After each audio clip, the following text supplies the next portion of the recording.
Finally broke through the haze. Well, hello, beautiful people. Just a little more narration on my paramotor learning journey. I like to document and narrate my screw-ups so that you can laugh at me and I might entertain you. And just perhaps if you're into paramotoring, you might actually learn something. So we learn from our mistakes, and Lord knows I am making mistakes every damn day. So today my mistake was in launching in nil wind or close to nil wind. So nil wind means no wind. Close to nil wind means 1 mile an hour winds. So I was about to launch this morning in near nil wind, 1 mile an hour winds, and my instructor guy says, you know what, we might be better to set up at another location. And I was ready to go and clipped in, and I didn't want to do that. I wanted to launch right now, just the way I was. So I proceeded to do just that, and I chewed up some of my lines. So now my wing is down, and I'm having to wait for replacement lines. And I'm lucky I didn't damage the wing. I just chewed up some lines. Lines are pretty cheap.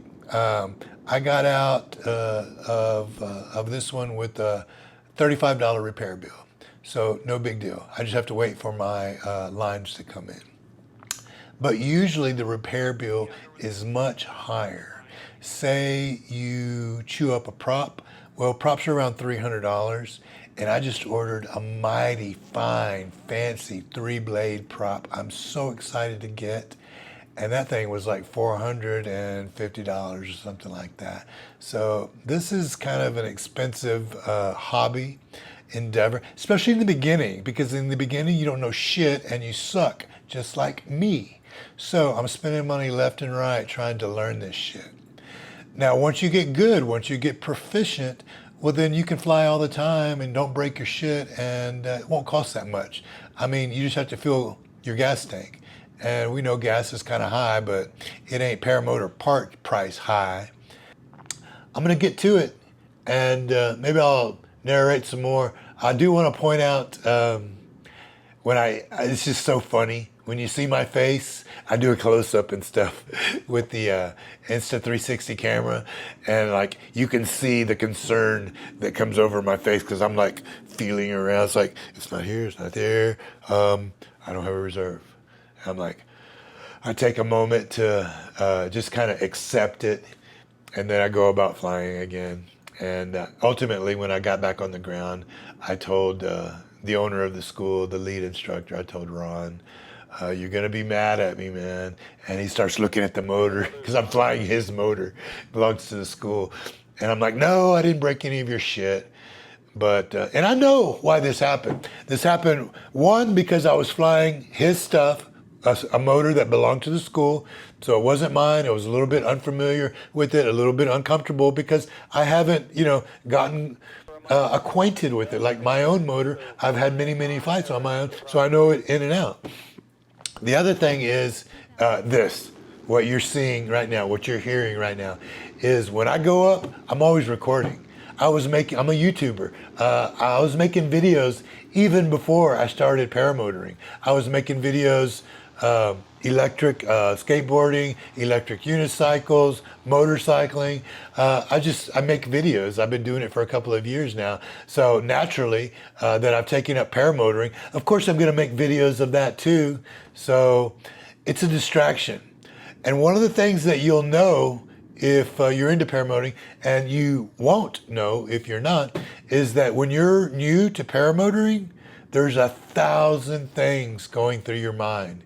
When you're preparing for a launch, when you're getting your gear on and getting suited up, helmet, you have the helmet, you have comms, the radio, you have all the equipment, the pre-flight check, the motor, how it fits you, the wing, clipping into the wing, the wind, other traffic, air traffic. There's a zillion things you have to think about.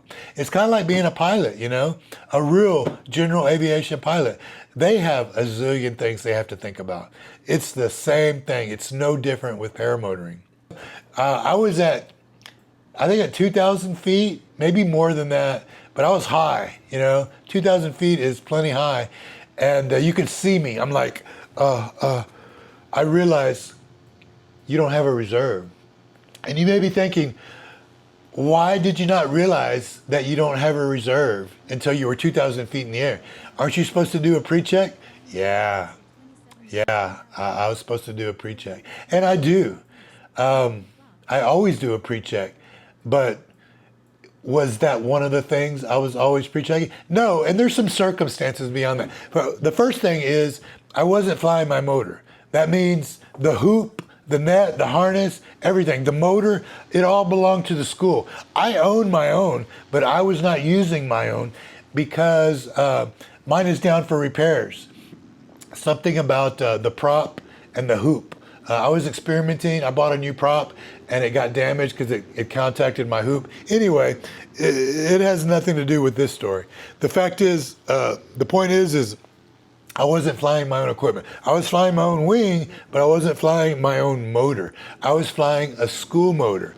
That means everything that was on my back, the strap, the motor, the harness, the hoop, everything that's attached to it, it belonged to the school. So I was pre-flighting that. So I put it up on the stand. I checked everything, all the equipment, checked for tightness, checked for looseness, checked for leaks, checked for this, checked for that. And the first time I used that, there was a reserve there, This time was the second time I used it. And I didn't check the reserve, I was like, it was there the first time. So I was looking at everything else. Mechanical mostly, I'm looking for I'm a nuts and bolts kind of guy. So I'm looking for looseness and tightness and hanging and do I have enough fuel? Is there anything leaking? Things like that. I just didn't check to make sure the reserve was still there, That's one of those things. Usually when you have your own equipment, you set it up and that kind of shit doesn't get messed with. It just stays right there.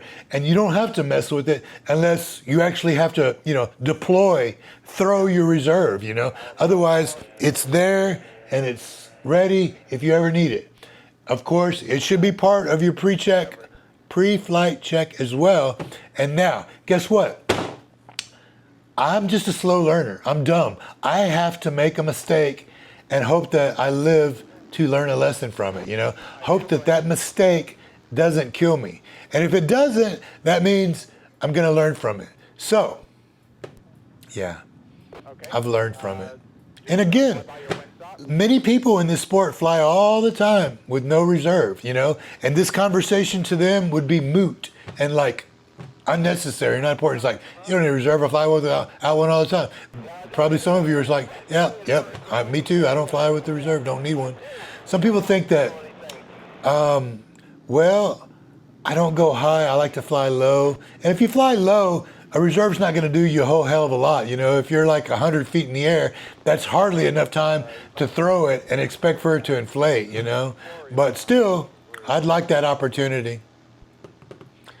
And then other people are like, well, I don't do acro or anything. Acro is like when you go up really high and you don't even have to be high. When you do crazy stunts and maneuvers and the paramotor's capable of some amazing acrobatic shit.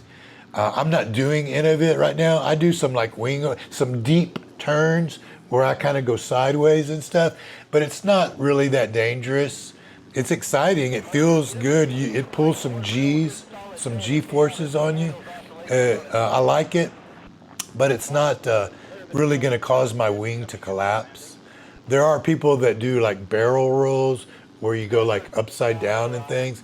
And if you don't execute that right, there's a very good chance that something bad could happen and you could end up needing to throw your reserve. So I don't do any of that right now. Ultimately, I'll get there. I do want to do exciting, daring shit because that's just in my blood.